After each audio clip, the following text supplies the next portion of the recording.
एक दफा का जिक्र है। एक गुलाबी बिल्ली थी जिसका नाम पिंकी था।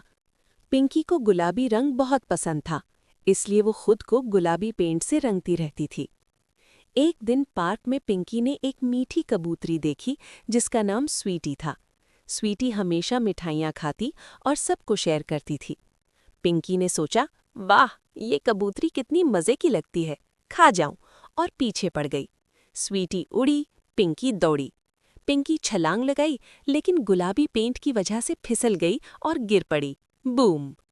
स्वीटी हंसकर बोली, अरे बिल्ली जी, मुझे खाने की बजाय आइसक्रीम खाओ, और एक बड़ी चॉकलेट आइसक्रीम शेयर की। पिंकी ने चाटा और बोली, वाह, ये तो कबूतर से भी मीठी है। अब दोनों बेहतरीन दोस्त बन गए। पिंकी अब कबूतरों का पीछा नहीं करती, बल्कि स्वीटी के साथ मिठाइयाँ खाती है। और हर कोई कहता है, गुलाबी बिल्ली और मीठी कबूतरी की दोस्ती सबसे मज़े की है।